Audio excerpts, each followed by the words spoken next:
नमस्कार दोस्तों, बहुत बहुत स्वागत है आप सभी का अतुल्य आर्यस के इस डिजिटल प्लेटफॉर्म पर। प्राचीन भारत के इतिहास की कड़ी में हम एक नया टॉपिक शुरू करने जा रहे हैं जिसका नाम है वैदिक सभ्यता।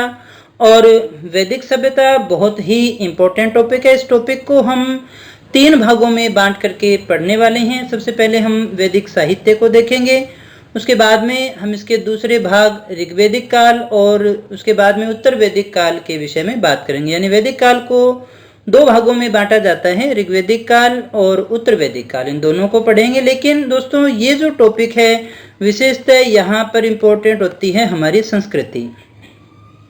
यहाँ जो आपसे प्रश्न पूछे जाते हैं वो वैदिक संस्कृति के ज़्यादा पूछे जाते हैं, इसलिए सबसे पहले हम वैदिक साहित्य को ही डिस्कस करने वाले हैं। वेद कौन से थे, ब्राह्मण, आरण्यक, उपनिषद, वेदांग, वेदांत, इन सभी के विषय में हम अच्छे से डिस्कस करेंगे। दोस्तों काफ़ी इम्पोर्टेंट है क्योंकि यहाँ से क्वेश्चन न आए, इतिहास का पेपर हो और यहाँ से क्वेश्चन न आए, ऐसा कभी होता नहीं है। तो पूरा ध्यान आपका स्क्रीन पे रहना चाहिए। बड़े अच्छे से हम इसको डिस्कस करने वाले हैं। तो चलिएगा शुरू करते हैं क्लास को। और सबसे पहले हम बात करते हैं वैदिक सभ्यता के अंदर कि वैदिक सभ्यता हम कहते किसको हैं।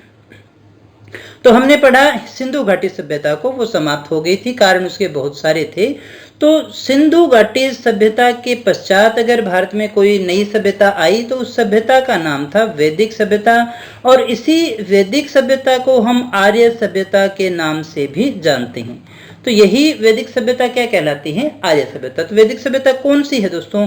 सिंधु घाटी सभ्यता के बाद में इसका काल आता है। सिंधु सभ्यता के बाद में जिस सभ्यता का उदय हुआ उसे हम वैदिक सभ्यता या फिर आर्य सभ्यता के नाम से जानते हैं। तो यहाँ आर्य सभ्यता का जो हमें ज्ञान होता है वो कहाँ से प्राप्त होता है? पहली बात तो ये है कि वैदिक सभ्यता का हमें पता कहाँ से चलता है। तो वैदिक सभ्यता, आर्य सभ्यता का पता हमें वेदों से चलता है। अगर हम कहें इस काल का मूल आधार कौन सा है या मेन चीज क्या है, तो वो है वेद। क्योंकि वेद के नियमों के अनुसार ही सारा कार्यक्रम चलने वाला है, यहीं से हमें उल्लेख मिलता है और यही इसमें सब कुछ आता है।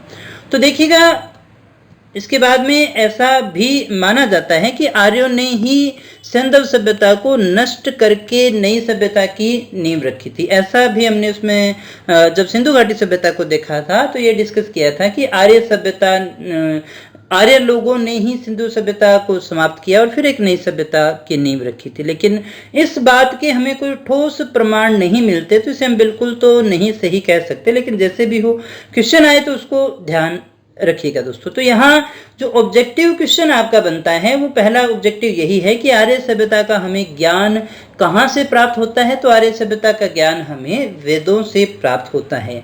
और आर्य सभ्यता या वैदिक सभ्यता कौन सी है? जो सिंधु घाटी सभ्यता के बाद में आती है, उसे ही हम वैदिक सभ्यता के नाम से जानते हैं। अगर आपसे पूछा जाए कि वैदिक सभ्यता के संस्थापक कौन थे, इस सभ्यता के संस्थापक कौन थे, तो इसके संस्थापक हम आर्यों को ही मानते हैं। इसके संस्थापक थे आर्य लोग, ये अच्छे से याद रखिएगा। क्योंकि ऋग्वेद की अगर अपने बात करें दोस्तों, यहाँ मैं लिख देता हूँ, ऋग्वेद की ही अगर हम बात करें तो केवल ऋग्वेद के अंदर 36 बार जो है आर्य शब्द का उल्लेख हमें देखने को मिलता है। देखिएगा क्या कह रहा हूं, फिर से इस शब्द को ध्यान से सुनिएगा। ऋग्वेद के अंदर आर्य शब्द का उल्लेख हमें कितनी बार मिलता है? 36 बार इस शब्द का हमें उल्लेख मिलता है। और आर्य जो हैं वैदिक सभ्यता के संस्थापक, हम आर्यों को ही मान करके चलते हैं। और ये आर्य वैसे कोई जाति नहीं है दोस्तों। आर्य शब्द का अर्थ होता है श्रेष्ठ। किससे लेकर के चलते हैं अपने? आर्य सभ्यता का, आर्य शब्द का जो अर्थ है हम श्रेष्ठ से लेकर के चलते हैं। और यहाँ आपको ये याद रखना है कि आर्य कोई जाति नहीं थी, किसी जाति विशेष के लिए इस शब्द का प्रयोग नहीं हुआ है, बल्कि आर्य शब्द का प्रयोग था समान भाषा बोलने वालों के लिए। किसके लिए था दोस्तों? इस शब्द का प्रयोग जो हुआ वो समान भाषाओं का बोलने वाले लोगों का जो समूह था उसे ही हम क्या कहते हैं, उसके लिए ये शब्द प्रयोग होता है। और आर्य लोग जो इंडो आर्यन भाषा बोलते थे, कौन सी भाषा बोलते थे? इंडो आर्यन जो भाषा बोलते थे वही आगे चल करके किसके रूप में जानी गई थी दोस्तों? संस्कृत के रूप में जानी गई थी। तो एक बार फिर से मैं आपसे क्लियर कर देना चाहूंगा कि आर्य वैदिक सभ्यता के संस्थापक कौन थे? आर्य थे। इस शब्द का उल्लेख हमें ऋग्वेद में मिलता है। कितनी बार मिलता है? 36 बार। आर्य शब्द के अर्थ की बात कहें तो श्रेष्ठ होता है। और आर्य जो शब्द है उसका प्रयोग किसी जाति विशेष के लिए नहीं है, बल्कि समान भाषा को बोलने वाले लोगों का जो समूह था उसके लिए था। और समान भाषा कौन सी थी? इंडो आर्यन भाषा जो बोलते थे, जिसे हाल फिलहाल हम संस्कृत भाषा के नाम से जानते हैं दोस्तों। अब आर्य भारत में आए थे, इन्होंने सिंधु घाटी सभ्यता को नष्ट किया और फिर जो है ये सभ्यता आई, ऐसा कहा जाता है। हालांकि इसके प्रमाण ठोस साक्ष्य हमें प्राप्त नहीं होते हैं दोस्तों। आगे बढ़ते हैं तो देखिएगा दोस्तों, वैदिक सभ्यता भारत की वह प्राचीन सभ्यता मानी जाती है जिसके अंदर हमें वेदों की रचना की गई थी दोस्तों। तो वैदिक सभ्यता कौन सी है? वो प्राचीन सभ्यता जिसमें वेदों की रचना हुई। सीधी सी बात है, वैदिक सभ्यता कौन सी है? एक तो इसके संस्थापक थे आर्य। और वैदिक सभ्यता कौन सी है? जिस सभ्यता के अंदर वेद लिखे गए, यानी जिस काल में वेद लिखे गए उसे ही हम क्या मानते हैं? वैदिक सभ्यता के नाम से जानते हैं दोस्तों।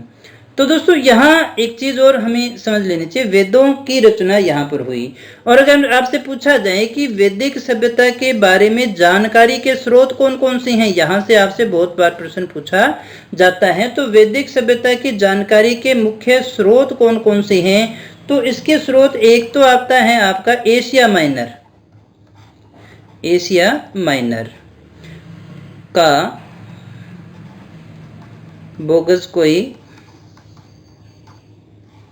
अभिलेख, ये आता है जहां से हमें इनके विषय में जानकारी मिलती है। और दूसरा आता है आपका वैदिक साहित्य। कौन सा साहित्य दोस्तों? वैदिक साहित्य है। ये हमें अच्छे से करना भी होगा क्योंकि यही इसका जानकारी का स्रोत है दोस्तों। और वैदिक साहित्य में कौन कौन से साहित्य आते हैं, ये मोस्ट इंपोर्टेंट चीज है, क्वेश्चन आ जाता है। 4 चीजें आती हैं वैदिक साहित्य के अंदर। एक तो आते हैं वेद ग्रंथ, एक आते हैं ब्राह्मण, ये भी ग्रंथ ही हैं दोस्तों, और उसके बाद में आते हैं आरण्यक, और एक चौथा आता है हमारा उपनिषद, जिन उपनिषदों को अपने वेदांत के नाम से भी जानते हैं। तो जानकारी के स्रोत हमारे पास में ये हैं। वेद जो वैदिक साहित्य में आती हैं वो 4 चीजें हैं दोस्तों। आगे बढ़ते हैं। आगे जो हमारा डिस्कशन है वो बढ़ता है वैदिक शब्द की तरफ। वैदिक शब्द जो है वो किससे बना हुआ है? वेद से बना हुआ है, ये भी याद रखिएगा। ये जो वैदिक शब्द है किससे बना हुआ है? वेद से। और वेद शब्द का अर्थ क्या होता है? वेद शब्द का अर्थ होता है ज्ञान। ये जो शब्द है वेद है वो विद से बना हुआ है दोस्तों। विद के अपने 2 अर्थ अपने ले सकते हैं, एक तो हम लेते हैं ज्ञान और एक ले लेते हैं जानना। किसको जानना दोस्तों? श्रेष्ठ गुणों को जानना। किसको जानना है? हमें श्रेष्ठ गुणों को जानना, या फिर ऐसे गुण जो जानने के योग्य हैं। ये चीज आपको याद रखनी है। विद धातु से बना हुआ शब्द है दोस्तों। ठीक है, उम्मीद करता हूं ये बात आप अच्छे से समझ गए होंगे। आगे धीरे धीरे हम इन सभी चीजों को बड़े अच्छे से डिस्कस करने वाले हैं, कुछ भी हमारा रहने वाला नहीं है। आगे बढ़ते हैं दोस्तों। तो वैदिक सभ्यता या वैदिक संस्कृति के निर्माता आर्यों को माना जाता है, ये हम डिस्कस कर सकते हैं, कर चुके हैं। आर्य शब्द से भी आर्य शब्द की उत्पत्ति मानी जाती है। वैदिक संस्कृति में आर्य शब्द का जो अर्थ है वो है श्रेष्ठ, उत्तम, अभिजात, कुलीन या फिर उत्कृष्ट। यहाँ जो आपसे प्रश्न पूछा जाए कि आर्य शब्द का अर्थ क्या होता है, और बहुत बार परीक्षाओं में ये शब्द आपसे पूछा भी गया है, तो आर्य शब्द का अर्थ क्या होता है? श्रेष्ठ कहें, कुलीन कहें, उत्तम कहें, अभिजात कहें, यानी एक प्रकार से हाई क्वालिटी के लिए इस शब्द का अपने उपयोग कर रही हैं। मैक्स मूलर जो था 1853 में कहा जाता है आर्य शब्द का प्रयोग एक श्रेष्ठ जाति के आशय में किया था। तो यहाँ से जो हमारे प्रश्न बनते हैं, तो प्रश्न में से सबसे पहला तो यही है कि आर्य सभ्यता का ज्ञान हमें किससे मिलता है? वेदों से मिलता है, वैदिक साहित्य से मिलता है, बोगसकोई अभिलेख से मिलता है। वैदिक साहित्य सबसे ज्यादा हमारे लिए इंपॉर्टेंट है दोस्तों। और वैदिक सभ्यता जो है वेद से बना हुआ शब्द है, वेद का अर्थ होता है ज्ञान। आगे से हम और भी समझेंगे। आर्य शब्द का अर्थ क्या होता है? श्रेष्ठ, उत्तम, अभिजात या फिर कुलीन। शब्द का प्रयोग जो है एक श्रेष्ठ जाति के आशय से किया जाता है। आर्यों की भाषा कौन सी थी? संस्कृत थी। अभी हमने इसके विषय में डिस्कस किया है कि आर्यों की भाषा जो कौन सी थी? संस्कृत भाषा का उपयोग किया करते थे, संस्कृत कहा जाता है। इसी काल में महाजनपदों का उदय हुआ और उसी के साथ साथ जैन और बौद्ध धर्म का भी विकास होता है। यहीं से भारतीय इतिहास को एक निश्चित और क्रमबद्ध दिशा प्रदान होती है, प्राप्त होती है। दोस्तों ये चीज याद रखिएगा दोस्तों अच्छे से, क्योंकि इसी के बाद में एक क्रम और निश्चित दिशा हमें दिखाई देती है और यही आगे चल करके उत्तर भारत और दक्षिण भारत के इतिहास के रूप में विभक्त हो जाता है दोस्तों। क्योंकि जो मराठा और अजीब से नाम है, विजयनगर साम्राज्य है, ये अलग से जो नाम है ना वो चोल साम्राज्य, और ये हम नीचे जो दक्षिण का भाग है वहां पर पढ़ते हैं दोस्तों। तो उसकी नींव जो है वो यहीं से पड़ी हुई मानते हैं और यहीं से जो है ये दो भागों में विभाजित हो गया था हमारा इतिहास। अध्ययन की सुविधा की दृष्टि से वैदिक संस्कृति को दो भागों में बांटा जाता है। वैदिक काल को हम दो भागों में बांट करके पढ़ते हैं, एक तो है ऋग्वैदिक काल और दूसरा है उत्तर वैदिक काल, यानी जिसमें ऋग्वेद की रचना हुई 1500 ईसा पूर्व अपने मानते हैं इसकी रचना हुई थी दोस्तों। एक तो ये अपुरुषेय है, इसको याद रखिएगा, इसकी रचना ईश्वर के द्वारा की गई और फिर आगे से आगे जो है ऋषियों ने इसको सुना और आगे से आगे कंठस्थ उनको करवा दिया जाता था दोस्तों। आप इसको इस तरह से समझ सकते हैं, रचना करना अलग है, लिखा गया तो था 4वीं-5वीं शताब्दी ईसा पूर्व, 4वीं-5वीं शताब्दी ईसा पूर्व उनको लिखा गया था, यानी हैंड रिटन जिसको अपने लिपि के रूप में मानते हैं, लेकिन उससे पहले रचना तो इसकी हो चुकी थी ना। और ये सभी धर्मों में आपको मिल जाता है ना। जैसे ईसाई धर्म में भी कहते हैं कि पिताजी जो ईसाई धर्म में थे, इन्होंने ईसा के बेटे ईसा मसीह को, भगवान के बेटे को जो है वो बातें बताई थी। ये आपको हर धर्म में इसी प्रकार से देखने को मिलता है। तो यहाँ ये हम कहें कि ये अपुरुषेय माने जाते हैं, यानी ईश्वर के द्वारा इनकी रचना की गई और गुरुकुल की पद्धति के माध्यम से ये चलते रहते थे। 4 वेद हैं दोस्तों, ठीक है। एक वेद को जान लेते थे तो ज्ञाता हो जाता था, जो पहले के अंदर सिद्धस्त हो गया, यानी एक वेद जिसको अच्छे से याद हो गया, फिर वो उसको दूसरी डिग्री की तरफ यानी दूसरे वेद को जानने के लिए जाता था। जो 2 वेद को जानता था उसे हम क्या कहते थे? द्विवेदी कह देते थे। जो 3 को जानता था उसे हम त्रिवेदी कह देते थे। जो 4 को जानता था जो चतुर्वेदी कह दिया करते थे दोस्तों। तो ये वेदों की ज्ञाताओं के आधार पर हम इसे लेकर के चलते हैं। तो हम पढ़ेंगे तो इसको कितने भागों में बांटकर, 2 भागों में इस काल को बांट करके हमें पढ़ना है। लेकिन उससे पहले हम जो अध्ययन करेंगे वो वैदिक साहित्य के विषय में करेंगे, जो हमारे लिए जानना बहुत ही ज्यादा आवश्यक है। तो इसका काल याद रखिएगा, ऋग्वैदिक 1500 से 1000 ईसा पूर्व है और उत्तर वैदिक काल जो है वो 1000 से 600 ईसा पूर्व तक स्वीकार किया जाता है। अब हम आगे बढ़ते हैं और सबसे पहले ये देखते हैं कि वैदिक साहित्य कहते किसको हैं, वैदिक साहित्य होता क्या है। तो ये क्वेश्चन आपका मोस्ट इंपोर्टेंट है, यहाँ सबसे ज्यादा पूछा जाता है। वैदिक साहित्य में ये 4 ही आते हैं, ये 4 वैदिक साहित्य में आते हैं। वेद आते हैं, ब्राह्मण आते हैं, आरण्यक आते हैं और उपनिषद आते हैं। ये 4 चीजें जो हैं वही वैदिक साहित्य में आती हैं, बाकियों को अपने वैदिक साहित्य में स्वीकार नहीं करते। सबसे पहले वेद लिखे गए थे, फिर उनके ब्राह्मण यानी उनकी व्याख्या के लिए फिर आरण्यक आता है और फिर उसमें उपनिषद के रूप में हम इसको देखते हैं दोस्तों। काफी इंपॉर्टेंट है ये। यहाँ पर हम एक चीज और समझ लेते हैं दोस्तों कि वेदों में क्या किया गया है दोस्तों। वेदों में यज्ञ पर बल दिया गया। किस पर बल दिया गया दोस्तों? यज्ञ पर बल दिया गया। और ब्राह्मण में भी सुव्यवस्थित यज्ञ कैसे करें हम, ये कुछ हमें इसके अंदर बताया गया। आरण्यक और यहाँ से थोड़ी सी स्थिति चेंज हो जाती है, ये यज्ञ का विरोध करना शुरू कर देते हैं और ये बिल्कुल ये यज्ञ का विरोध ही कर देते हैं। यहाँ से तप पर बल जो है वो शुरू हो जाता है दोस्तों। तो ये जो दोनों हैं और ये जो दोनों हैं, इनको तो अपने कर्मकांडी बोलते हैं, ये कर्मकांड से संबंधित थे और ये ज्ञान कांड से संबंधित थे दोस्तों। तो पहले ये था भी यज्ञ से सब कुछ हो जाता है, फिर जंगलों में गए तो ये पता चला कि हमें तो जो कुछ होना है वो हमें ज्ञान से प्राप्ति होनी है दोस्तों। तो ज्ञान का जो स्थान है वो थोड़ा सा बढ़ गया था दोस्तों। वेदांग, ये याद रख लेना इस क्वेश्चन को अच्छे से। वेदांग है स्मृति है, पुराण है, रामायण महाभारत वैदिक साहित्य की श्रेणी में नहीं आते हैं। अगर वो आपको ऑप्शन दे दे इनमें से कौन सा वैदिक साहित्य में नहीं है, एक नंबर ऑप्शन हो 2 और दूसरा हो वेदांग और तीसरा हो वेदांत और चौथा हमारे पास में आ जाए स्मृति, ब्राह्मण, ये हमारे पास में आ जाएंगे। तो फिर आपसे पूछा जाए कौन सा वैदिक साहित्य में नहीं आता है दोस्तों, कौन सा होगा? तो वेदांग ये जो हैं ये वैदिक साहित्य की श्रेणी में नहीं आते। ये तीनों जो हैं वैदिक साहित्य की श्रेणी में आते हैं। ये सारे के सारे वैदिक साहित्य हैं, लेकिन जो हमने वेदांग, स्मृति, पुराण, रामायण, महाभारत वैदिक साहित्य की चर्चा की, ये हमारे वैदिक साहित्य की श्रेणी में नहीं आते हैं। वैदिक साहित्य में सबसे पहले वेदों की गणना की जाती है और वेद कितने हैं? 4 हैं। इनको समझ लेते हैं धीरे धीरे। सबसे पहले बात करते हैं ऋग्वेद की। तो ऋग्वेद क्या है दोस्तों? ऋग्वेद में छंदों में रची गई देवताओं की स्तुतियां हैं। अब यहाँ इस चीज पे ध्यान दीजिएगा थोड़ा सा कि ऋग्वेद का जो नाम पड़ा था वो ऋचा से पड़ा हुआ है, जिसका संबंध मंत्र से है। ऋचा से क्या हो गया? ऋग्वेद हो गया दोस्तों। और ऋग्वेद का जो पुरोहित हुआ करता था उसे होत्र या फिर होता कहते हैं दोस्तों। ये नोट कर सकते हैं आप अलग से, यहाँ से आपसे काफी ज्यादा प्रश्न पूछे जाते हैं।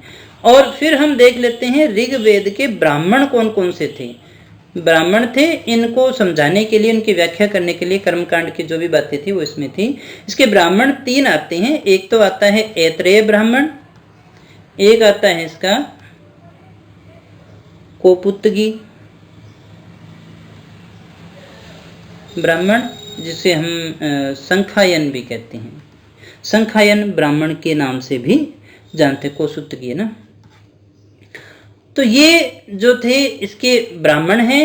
ये होत्र या फिर होता कहलाता है। जो इसका पुरोहित होता है वो कहलाता है दोस्तों।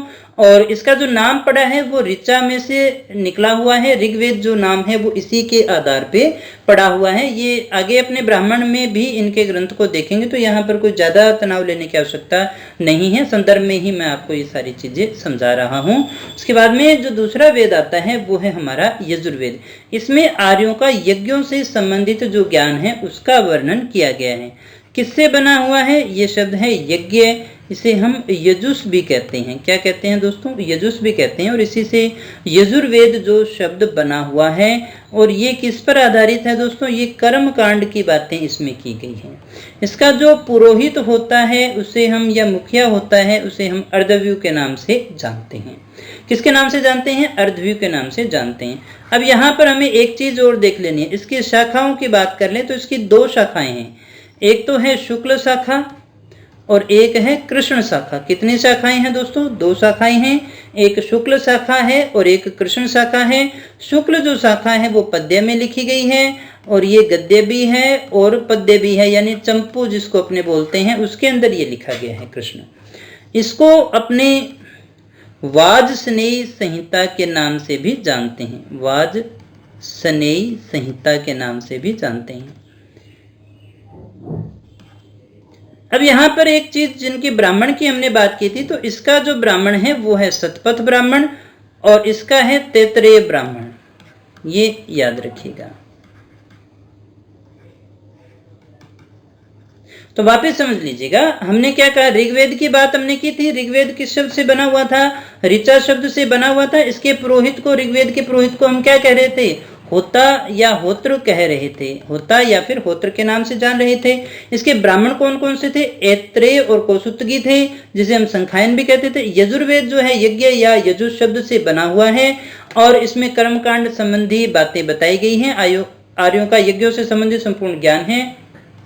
ब्राह्मण के रूप में हम इसका जो पुरोहित के रूप में अर्धव्यू की बात करते हैं। इसकी 2 शाखाएं, शुक्ल और कृष्ण, और इन दोनों के अलग अलग ब्राह्मण हैं, जिसमें से शतपथ ब्राह्मण और तैत्रेय ब्राह्मण का नाम विशेषतः आता है। आगे बढ़ते हैं। इसके बाद में तीसरे वेद की हम बात करें तो तीसरा हमारा वेद है सामवेद। अब इस साम का जो अर्थ हुआ करता है वो होता है संगीत, यानी शब्द जो है वो संगीत से बना हुआ है। इस संगीत को गाने वाले को हम क्या कहते हैं? उद्गाता, यानी उद्गार हो गया ना, उसी से बना हुआ ये शब्द है। किस शब्द से बना हुआ है? इस नाम से।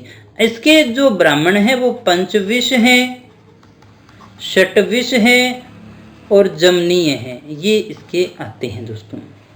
तो ये साम शब्द से ही बना हुआ है। इसमें आर्यों द्वारा गाई जाने वाली जो प्रार्थनाएं हैं उनका उल्लेख किया गया है। आगे दोस्तों इनका डिटेल में भी अपने स्टडी करने वाले हैं, तो अभी किसी प्रकार का तनाव मत लीजिएगा, जितना आपने लिख लिया है उतना ठीक है, आगे भी आ जाएगा। अथर्ववेद, अथर्ववेद जो देखिएगा अथर्वा ऋषि से बना हुआ है। अथर्वा जो ऋषि है उसी से बना हुआ है, और इसका जो ब्राह्मण है, इसका जो ब्राह्मण ग्रंथ है वो है गोपथ ब्राह्मण। कौन सा ब्राह्मण है दोस्तों? गोपथ ब्राह्मण के नाम से जानते हैं हम इसे। तो ये 4 हैं। अथर्ववेद में क्या है? जादू, टोना, टोटका, भूत, प्रेत, इन सभी के विषय में जानकारी हमें प्राप्त होती है। इन सभी के विषय में हमें यहीं से जानकारी प्राप्त होती है। अब यहीं लगे हाथ हम एक चीज को और देख लेते हैं, इनके उपवेद के विषय में भी यहीं चर्चा कर लेते हैं।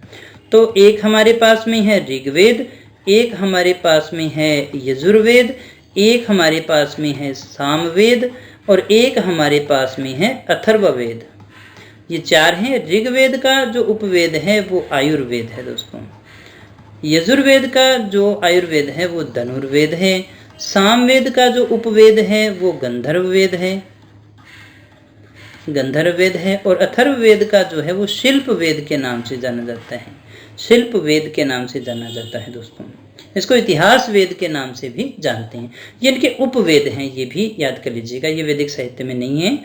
आगे बढ़ते हैं अपने, इसके बाद में हम वेदों के विषय में चर्चा करना शुरू कर देते हैं। वेद किसे कहते हैं? तो वेदों के संकलन के बारे में अगर आपसे बात की जाए कि वेदों का जो संकलन है वो तो किसने किया था? संकलन किया था वेद व्यास ने। किसने किया था दोस्तों?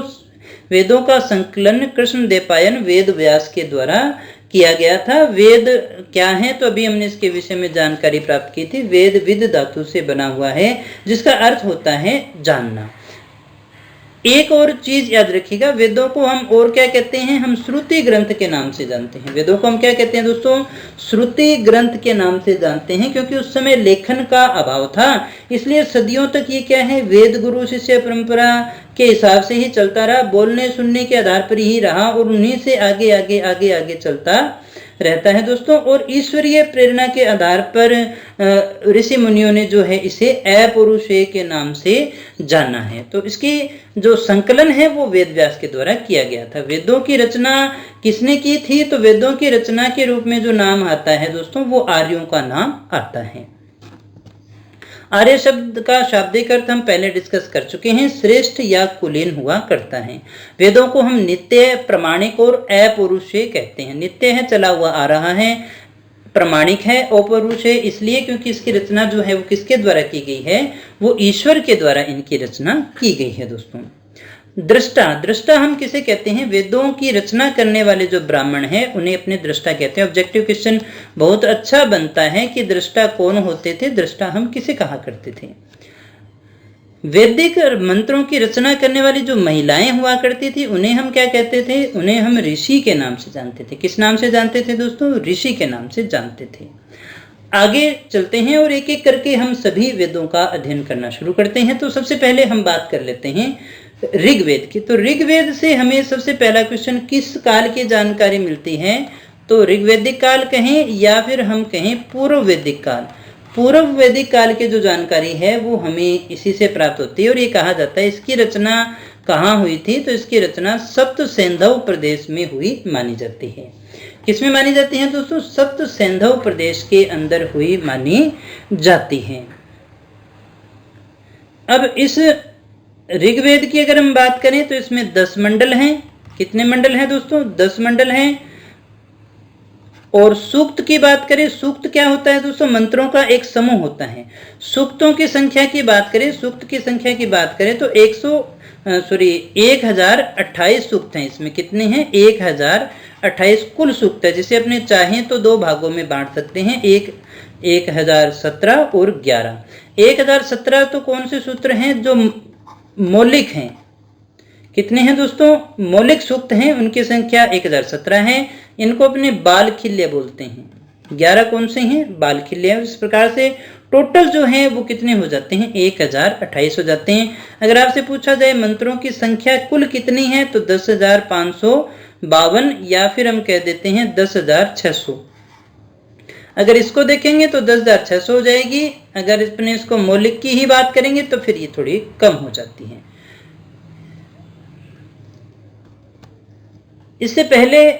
इससे हमें पूर्व वैदिक काल के विषय में अच्छे से जानकारी प्राप्त होती है। इसका जो क्षेत्र है वो सप्त सिंधु प्रदेश है, हम इसको पढ़ चुके हैं। इसके बाद में देखिएगा दोस्तों, वेद एक संहिता है। वेद क्या है दोस्तों, एक संहिता है, ये भी आप याद रखिएगा, क्योंकि ये श्रुति परंपरा पर आधारित है। और अपरुष हमने इसको इसलिए कहा क्योंकि इनका जो संबंध है वो ईश्वर से है। ऋषियों ने तो क्या की है, इनकी रचना की है दोस्तों। इसमें 10 मंडल हैं, 1028 सूक्त हैं, 10,580 या फिर 10,600 जो इसके मंत्र के जगह 62 लिखा हुआ भी आपको मिल जाएगा, जैसा भी 552 है ना, जो आंकड़ा आ जाए उसी हिसाब से देख लीजिएगा, ये कोई बड़ा मैटर तो है नहीं। या फिर 10,552 जैसा ऑप्शन में आए आप ये याद रखिएगा। अगर कभी पूछा गया है तो ये दो ही चीजें आपसे ज्यादा पूछी गई हैं। अब यहाँ जो ध्यान देना है, हमें 10 मंडल पे देना है। 10 मंडल में पहला मंडल और 10वां मंडल, ये जो मंडल हैं वो बाद में जोड़े गए हैं। कब जोड़े गए हैं दोस्तों, ये मंडल जो हैं वो बाद में जोड़े गए हैं। और यहाँ जो हमें याद रखना है वो है कि 2 से लेकर के 7 तक के, 2 से लेकर के 7 तक के जो हैं उन्हें हम वंश मंडल के नाम से भी जानते हैं। उन मंडल को हम क्या कहते हैं दोस्तों, वंश मंडल भी कहा करते हैं। 2 से लेकर के 7 तक के जो मंडल हैं, धीरे धीरे समझते हैं इनको सभी चीजों को। दूसरे मंडल से 7वें मंडल तक हम क्या कहलाते हैं, वंश मंडल या परिवार मंडल के नाम से जानते हैं। याद रखिएगा 2 से 7 तक, पहला और 10वां तो बाद में जोड़े ही गए हैं। सबसे बाद में गायत्री मंत्र, इसको याद रखिएगा, इसकी रचना किसने की थी, विश्वामित्र के द्वारा की गई थी। यह सवित्र यानी सूर्य को समर्पित है दोस्तों, जिसे अपने सावित्री के नाम से भी जानते हैं। उगता हुआ सूर्य नहीं, उगते हुए सूर्य से पहले का जो समय है उसे अपने सवित्र के नाम से जानते हैं।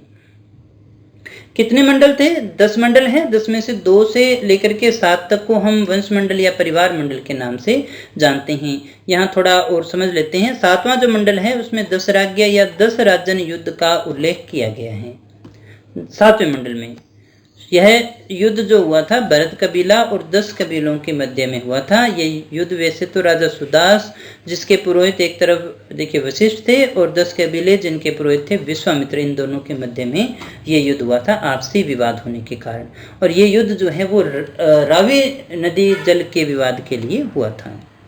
8वें मंडल में देखिएगा घोषा, सिक्ता, अपाला, विश्वरा, काक्षावृत्ति जैसी ऋषि महिलाओं का भी अपने योग मान करके चलते हैं। किसमें, 8वें मंडल के अंदर। 9वां मंडल जो है वो सोम को समर्पित है। किसको समर्पित है दोस्तों, सोम को समर्पित है।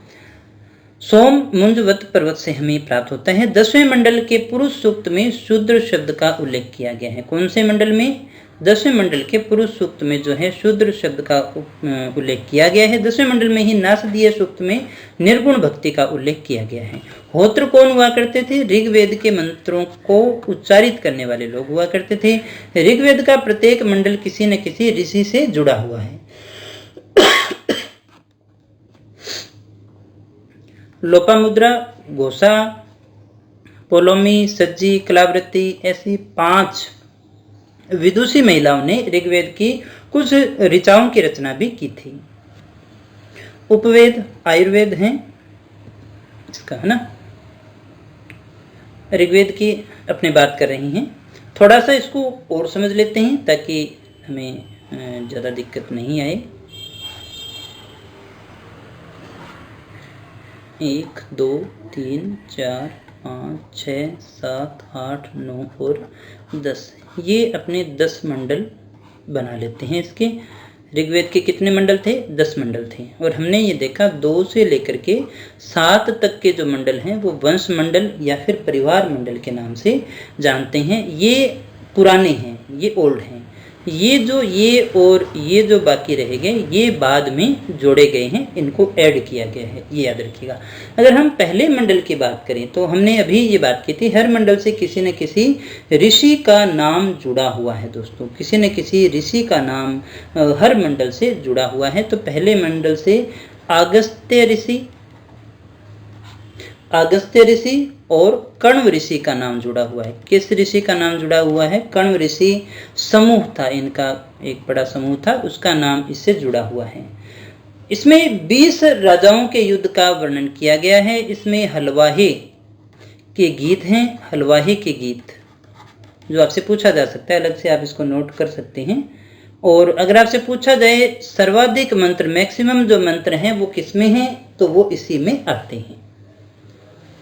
फिर हम बात करते हैं दूसरे मंडल की। तो दूसरे मंडल के जो ऋषि थे वो गृहस्थमत के नाम से जानते हैं अपन इसको, गृहस्थमत।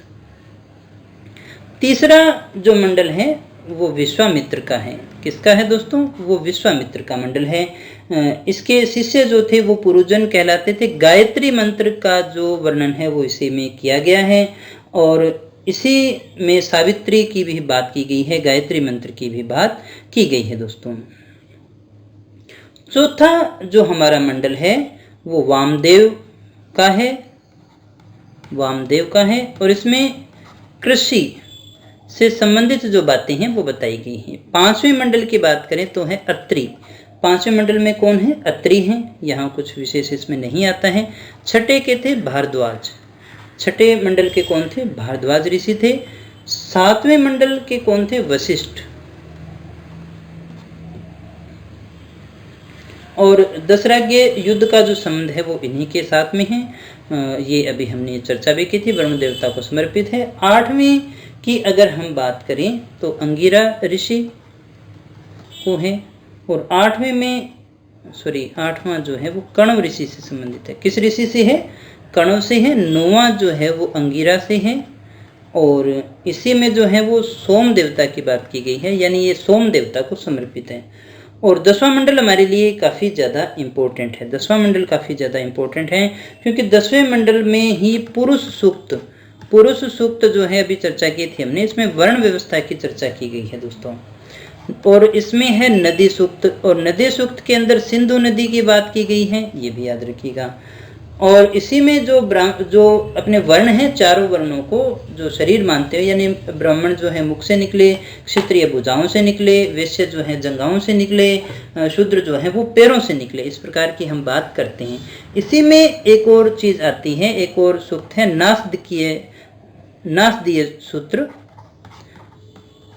नासदीय सूक्त है और इसी में जो है वो सर्वेश्वरवाद की बात की गई है। किसकी बात की गई है दोस्तों? सर्वेश्वरवाद, यानी ईश्वर सभी जगह मौजूद है। तो ये 10 मंडल हैं। मुझे उम्मीद है कि आपको अच्छे से समझ में आ गया होगा। स्क्रीनशॉट ले लीजिएगा या फिर साथ ही साथ आप इसको नोट डाउन कर लीजिएगा, आपके काफ़ी ज़्यादा आपके लिए ये चीज़ भी उपयोगी होने वाली है। पूरा हम इसको डिटेल में स्टडी कर रहे हैं दोस्तों, हम कुछ भी छोड़ने वाले नहीं हैं। आगे बढ़ते हैं और इसके बाद में हम बात करते हैं सामवेद की। किसकी बात करनी है दोस्तों? सामवेद की।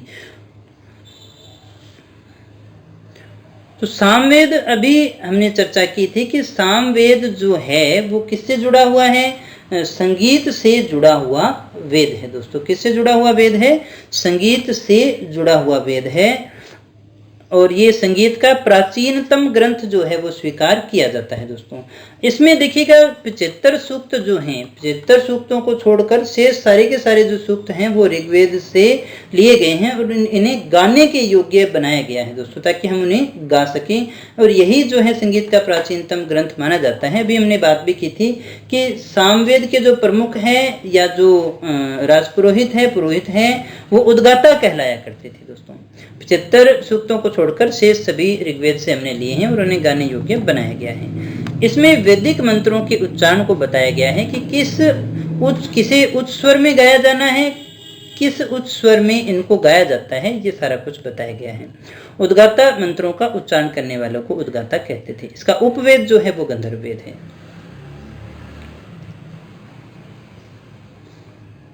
इसके बाद में दोस्तों हम बात करेंगे सामवेद की।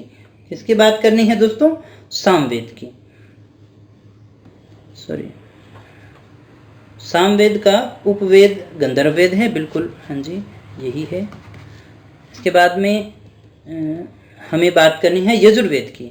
यजुर्वेद कौन सा है? यजुर्वेद वो वेद है जो दोनों ही में लिखा गया है, दोनों ही पद्धति में, यानी गद्य और पद्य दोनों में ही लिखा गया है।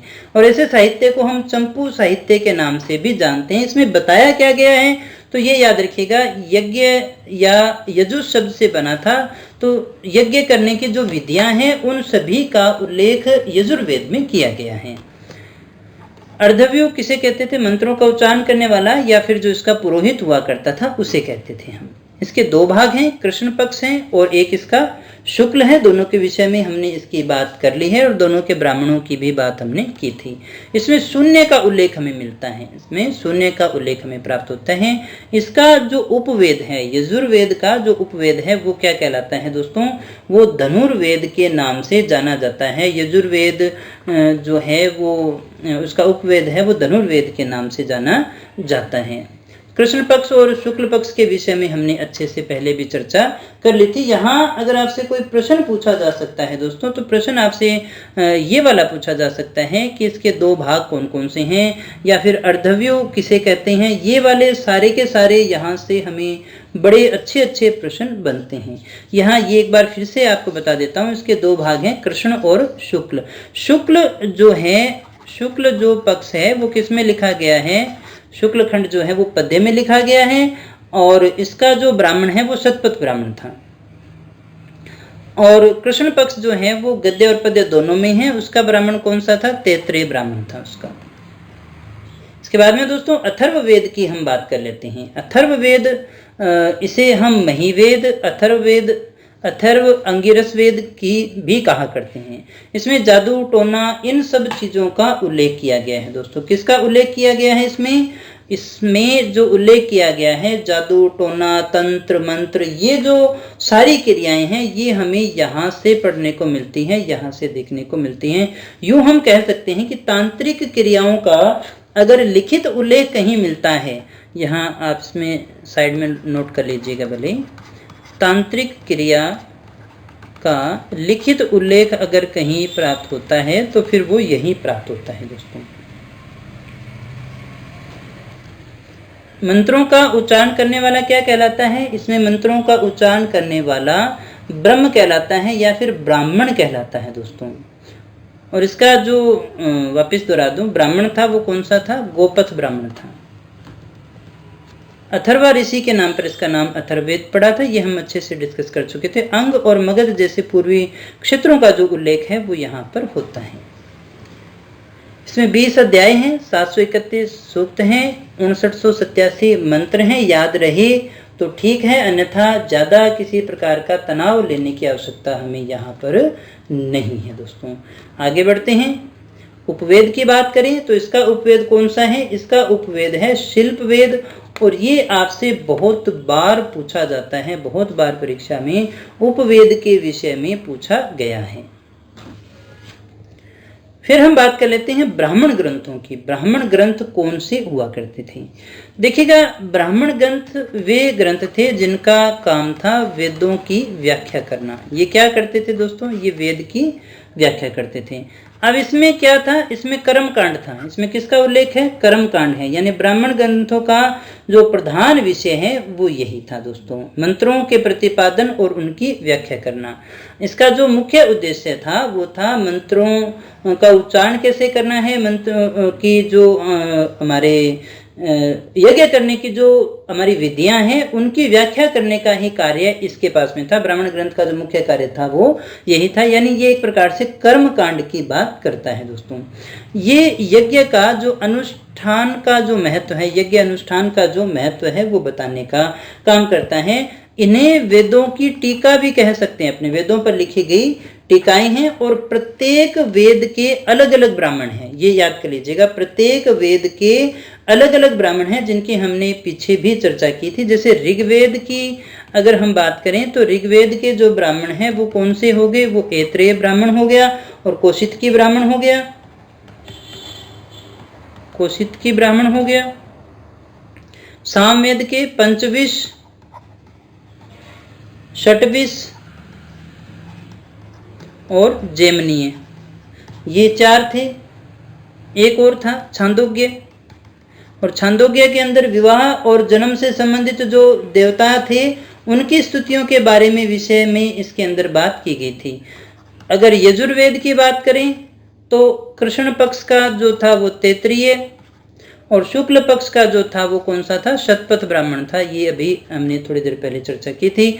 और अथर्ववेद की बात करें तो उसका ब्राह्मण था गोपथ ब्राह्मण, यानी हर वेद का एक ब्राह्मण ग्रंथ हुआ करता था।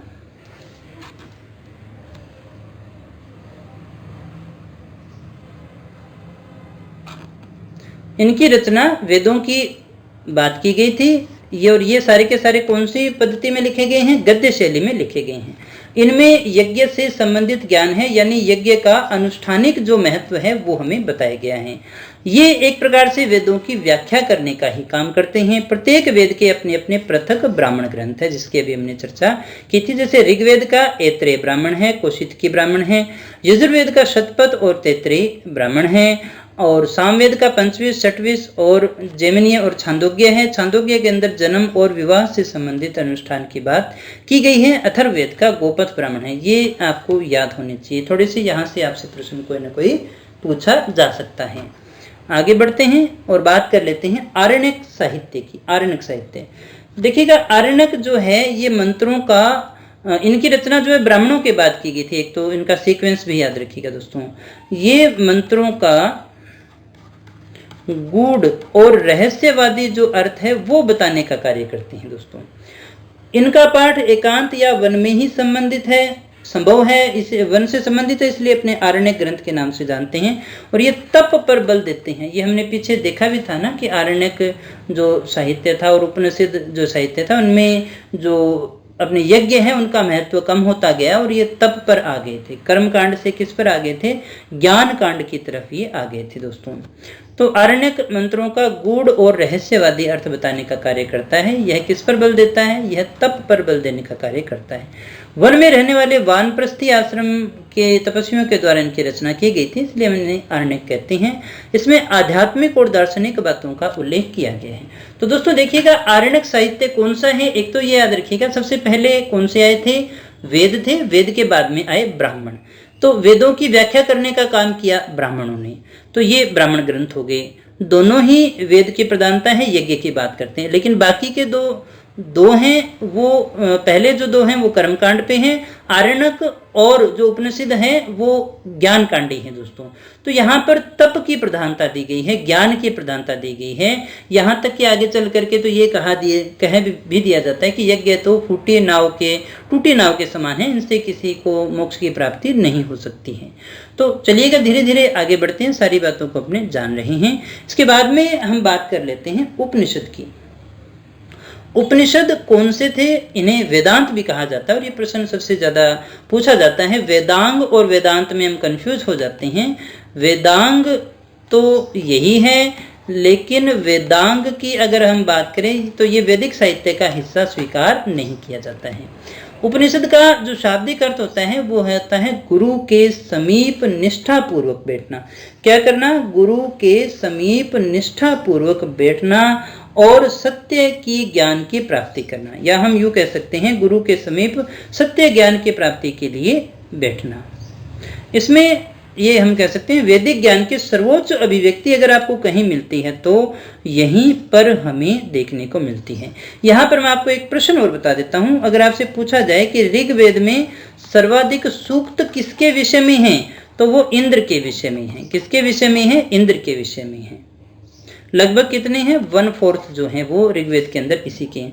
और देखिएगा प्रत्येक सूक्त में जो हुआ करता था, पहले जो मंत्र होते थे वो अग्नि को और फिर इंद्र को समर्पित हुआ करते थे।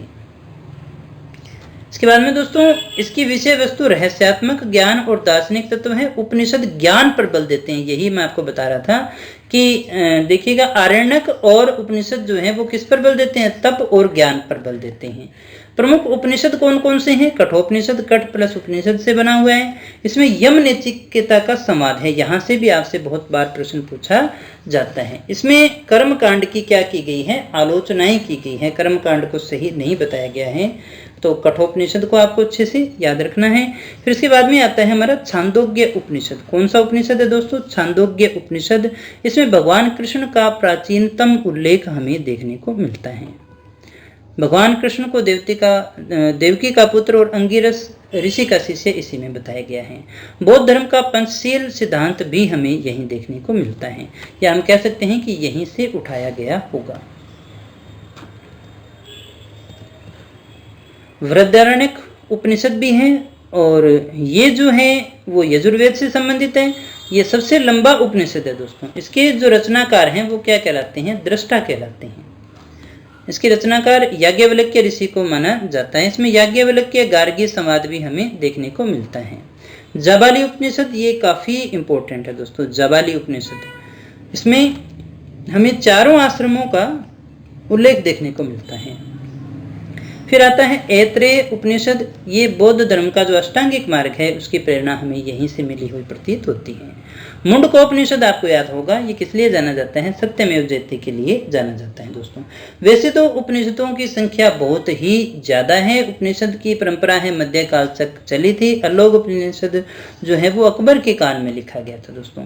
उपनिषद दर्शन का मुख्य लक्ष्य है ब्रह्म ज्ञान या आत्मज्ञान को प्राप्त करना। वापस दोहरा देता हूँ, चार जो हमारे वैदिक साहित्य है उसमें से पहले दो कर्मकांड पर थे और बाकी के दो हैं वो ज्ञान कांड पर आधारित हैं। मुक्तिका उपनिषद के अनुसार कुल 108 उपनिषद हैं, लेकिन इससे ज्यादा भी हमें पढ़ने को मिलते हैं। सत्यमेव जयते मुंडकोपनिषद में बताया गया है। 3 आश्रमों की जानकारी छांदोग्य उपनिषद में है, ये हम बात कर चुके हैं। 4 आश्रमों की जानकारी जो है वो हमें जाबाली उपनिषद के अंदर प्राप्त होती है। फिर हम बात कर लेते हैं, आगे बढ़ते हैं और हम बात करते हैं वैदिकोत्तर साहित्य की। वैदिकोत्तर साहित्य यानी ये जो वैदिक साहित्यों की श्रेणी में नहीं आते हैं। सबसे पहले हम बात करते हैं वेदांग की। वेदांग दोस्तों वैदिक साहित्य का भाग नहीं है, ये नहीं है, ये आप अच्छे से रट लीजिएगा दोस्तों, क्योंकि यहाँ से क्वेश्चन आता भी है। ये वैदिक साहित्य नहीं है, वैदिक साहित्य को समझने में सहायक है और इनकी संख्या कितनी मानी जाती है? 6 मानी जाती है दोस्तों। वेदों को जानने और समझने के लिए वेदांगों की रचना की गई है। वेदों के अर्थ को सरलतापूर्वक समझने और कर्म कांडों को प्रतिपादित करने के लिए वेदांग साहित्य की रचना हुई। इनकी संख्या कितनी है? 6 है। शिक्षा सबसे पहले कौन सी आती है? शिक्षा की वैदिक शब्दों के शुद्ध उच्चारण के लिए इसकी रचना की गई थी दोस्तों। यहाँ ये समझ लीजिएगा कि वैदिक शब्द जो हैं उनका वर्ण, स्वर, उच्चारण ये जो है वो सबसे ज्यादा इसी में बताए गए हैं दोस्तों। और इन्हें क्या कहा जाता है? इन्हें वेदों की नासिका कहा जाता है। ये शब्द याद रखिएगा, बहुत बार पूछा जाता है। कल्प, कल्प क्या है दोस्तों? कल्प है विधि विधानों का वर्णन। इसमें विधि विधानों का वर्णन बताया गया है। इसे वेदों के हाथ भी कहा जाता है। कितने क्या कहा जाता है? वेदों के हाथ कौन से हैं? कल्प जो है, कर से जोड़ लेना, वेदों के हाथ हैं। ये 4 प्रकार के होते हैं। सबसे पहले आते हैं स्रोत सूत्र। स्रोत सूत्र कौन से हैं? जिसमें यज्ञ विधि विधानों के विस्तार से चर्चा की गई है दोस्तों। इसमें यज्ञ विधि विधान है उसके बारे में हमें बताया गया है। दूसरा जो सूत्र है, कल्प को ही देखिएगा हम सूत्र कहते हैं, ये याद रखिएगा। कल्प ही क्या है? सूत्र है। तो गृहस्थ सूत्र है। अब इसमें क्या होता है? गृह कांडों और गृहस्थों के लिए आवश्यक जो यज्ञ है उनकी बात की गई है। जहां हम कहें 5 महायज्ञ, 3 ऋण की बात करें, 16 संस्कार की बात करें, तो सभी यहां से हमें प्राप्त होते हैं। धर्मसूत्र, धर्मसूत्र में क्या है? सामाजिक नियम है। सामाजिक नियमों की बात यहाँ पर की गई है दोस्तों। और यहाँ धर्म कौन सा है? कर्तव्य पालन है, हिंदू मुसलमान वाला नहीं है। 16 सूत्र बहुत इंपॉर्टेंट है। इसका अर्थ होता है रस्सी, यानी यज्ञ मापने की जो देखिए रस्सी होती थी, इसमें जो यज्ञ की वेदिका होती थी ना, उसका नाप जो हुआ करता था बिल्कुल फिक्स, यानी पहले जो सीढ़ी है उसका कितना होगा, अगली वेदिका है उसका कितना होगा दोस्तों। तो ये एक प्रकार से गणित का या हम कहें ज्यामितीय ज्ञान का सबसे पहला उदाहरण जो है वो स्वीकार किया जाता है।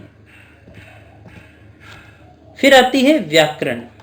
तीसरा जो हमारा आता है वेदांग, वो आता है व्याकरण। व्याकरण क्या है? वैदिक शब्दों की मीमांसा करता है दोस्तों, यानी इसकी भाषा को वैज्ञानिक रूप देने के लिए इसकी व्याख्या की गई। इसे हम वेदों का मुख कहते हैं, याद रखिएगा। इसे हम क्या कहते हैं? व्याकरण क्या है दोस्तों? वेदों का मुख है।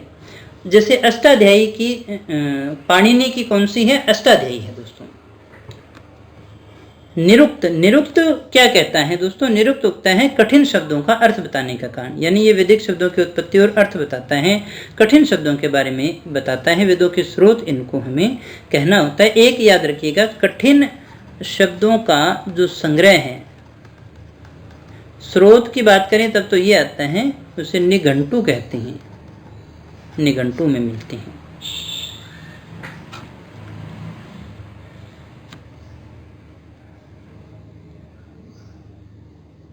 इसके बाद में दोस्तों हम बात करते हैं छंद की। छंद क्या है दोस्तों? छंद वैदिक मंत्रों के लक्षण और इनकी विशेषताएं हैं। छंद क्या है दोस्तों? वैदिक मंत्रों के लक्षण हैं और इनकी विशेषताएं हैं। इन्हें हम क्या कहते हैं? वेदों के पैर के नाम से जानते हैं। छंद क्या है दोस्तों? वेदों के पैर हैं।